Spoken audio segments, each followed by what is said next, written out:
नमस्कार दोस्तों, मैं भाविनी मिश्रा अपने चैनल में आप सभी का एक बार फिर से स्वागत करती हूँ। कैसे हैं आप लोग?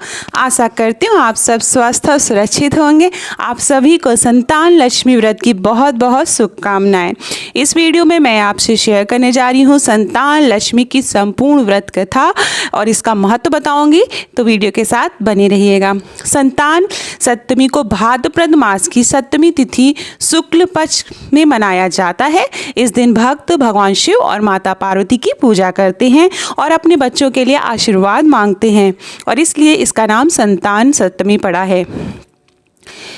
निसंतान दंपति जो संतान की इच्छा रखते हैं वे भी इस व्रत का पालन करते हैं और दिव्य दंपति से उनका आशीर्वाद देने की प्रार्थना करते हैं। अब मैं आपको बताने जा रही हूँ संतान सप्तमी की व्रत कथा। तो व्रत कथा सुनने से पहले हाथों में अक्षत फूल ले लीजिए और उसके बाद कथा सुनिएगा। कथा सुनने के बाद भगवान को समर्पित कर दीजिएगा। एक बार श्री कृष्ण ने युधिष्ठिर को बताया कि किसी समय मथुरा में लोमस ऋषि आए थे। मेरे माता पिता देवकी तथा वासुदेव ने भक्तिपूर्वक उनकी सेवा की तो ऋषि ने उन्हें कंस द्वारा मारे गए पुत्रों के शोक से उबरने के लिए आदेश दिया। हे देवकी, कंस ने तुम्हारे कई पुत्रों को पैदा होते ही मारकर तुम्हें पुत्र शोक दिया है। इस दुख से मुक्त होने के लिए तुम संतान सप्तमी का व्रत करो। राजा नहुस की रानी चंद्रमुखी ने भी यह व्रत किया था, तब उसके भी पुत्र नहीं मरे थे। यह व्रत तुम्हें भी पुत्र शोक से मुक्त करे। देवकी ने पूछा, हे देव, मुझे व्रत का पूरा विधि विधान बताने की कृपा करें ताकि मैं विधि पूर्वक व्रत संपन्न करूं। लोमस ऋषि ने उन्हें व्रत का पूजन विधान बताकर व्रत कथा भी बताई। नहुस अयोध्यापुरी के का प्रतापी राजा था। उसकी पत्नी का नाम चंद्रमुखी था। उसके राज्य में ही विष्णुदत्त नाम का एक ब्राह्मण रहता था। उसकी पत्नी का नाम रूपवती था। रानी चंद्रमुखी और रूपवती ने परस्पर घनिष्ठ मित्रता थी। एक दिन वे दोनों सरयू में स्नान करने गई। वहां अन्य स्त्रियां भी स्नान कर रही थीं। उन स्त्रियों ने वहीं पार्वती शिव की प्रतिमा बनाकर विधि पूर्वक उनका पूजन किया। तब रानी चंद्रमुखी तथा रूपवती ने उन स्त्रियों से पूजन का नाम तथा विधि पूछा। उन स्त्रियों ने बताया, हमने पार्वती सहित शिव की पूजा की है। भगवान शिव का डोरा बांधकर हमने संकल्प किया है कि जब तक जीवित रहेंगी तब तक यह व्रत करती रहेंगी। यह मुक्ताभरण व्रत सुख तथा संतान देने वाला है।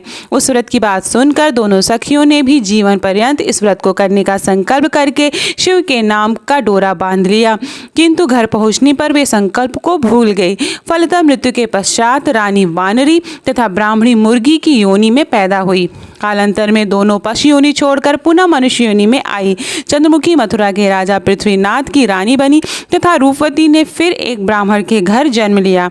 इस जन्म में रानी ने ईश्वरी तथा ब्राह्मणी का नाम भूषणा था। भूषणा का विवाह राजपुरोहित अग्निमुखी के साथ हुआ।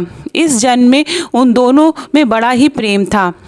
व्रत भूलने के कारण ही रानी इस जन्म में भी संतान सुख से वंचित रही। प्रौढ़ावस्था में उसने एक गूंगा तथा बहरा पुत्र जन्मा, मगर वह भी 9 वर्षों का होकर मर गया।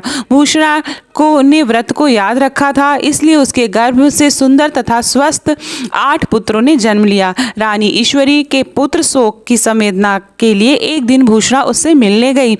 उसने देखते ही रानी के मन में डाह पैदा हुई। उसने भूषणा को विदा करके उसके पुत्रों को भोजन के लिए बुलाया और भोजन में विष मिला दिया, परंतु भूषणा के व्रत के प्रभाव से उनका बाल भी बाका न हुआ। इससे रानी को और भी अधिक क्रोध आया। उसने अपने नौकरों को आज्ञा दी कि भूषणा के पुत्रों को पूजा के बहाने यमुना के किनारे ले जाकर गहरे जल में धकेल दिया जाए, किंतु भगवान शिव और माता पार्वती की कृपा से इस बार भी भूषणा के बालक व्रत के प्रभाव से बच गए।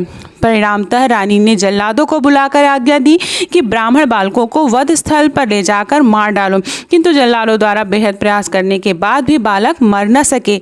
यह समाचार सुनकर रानी को आश्चर्य हुआ। उसने भूषणा को बुलाकर सारी बात बताई और फिर क्षमा याचना करके उससे पूछा, किस कारण तुम्हारे बच्चे नहीं मरे? भूषणा बोली, क्या आपको पूर्ण जन्म की बात स्मरण नहीं है? रानी ने आश्चर्य से कहा, नहीं, मुझे तो कुछ भी याद नहीं है। तब उसने कहा, सुनो, पूर्व जन्म में तुम राजा नुहुष की रानी थी और मैं तुम्हारी सखी थी। हम दोनों ने एक बार भगवान शिव का डोरा बांधकर संकल्प किया था कि जीवन पर्यंत संतान सप्तमी का व्रत करेंगी, किंतु दुर्भाग्यवश हम भूल गए और व्रत की अवहेलना होने के कारण विभिन्न योनियों में जन्म लेती हुई अब फिर मनुष्य जन्म को प्राप्त हुई हैं। अब मुझे उस व्रत की याद आ गई थी, इसलिए मैंने व्रत किया। उसी के प्रभाव से आप मेरे पुत्रों को चाहकर भी मरवा न सकी। यह सुनकर रानीश्वरी ने भी विधिपूर्वक संतान सुख देने वाला मुक्ताभरण व्रत रखा। इस व्रत के प्रभाव से रानी पुनः गर्भवती और एक सुंदर बालक को जन्म दिया। उसी समय से पुत्र प्राप्ति और संतान की रक्षा के लिए यह व्रत प्रचलित है। इस व्रत को संतान सप्तमी का नाम दिया गया। तो इसके बाद आप अक्षत और फूल आप भगवान को समर्पित कर दीजिए। आशा करती हूँ आपको मेरा वीडियो पसंद आया होगा। आप सभी को एक बार फिर से संतान सप्तमी व्रत की बहुत बहुत शुभकामनाएं। माँ हम सब पर अपनी कृपा बनाए रखे, हम सब के बच्चों को सुख समृद्धि और लंबी आयु प्रदान करे। बहुत बहुत धन्यवाद ये वीडियो देखने के लिए। और अगर मेरे चैनल पर नए हैं तो मेरे चैनल को प्लीज़ सब्सक्राइब कर लीजिएगा। बहुत बहुत धन्यवाद ये वीडियो देखने के लिए।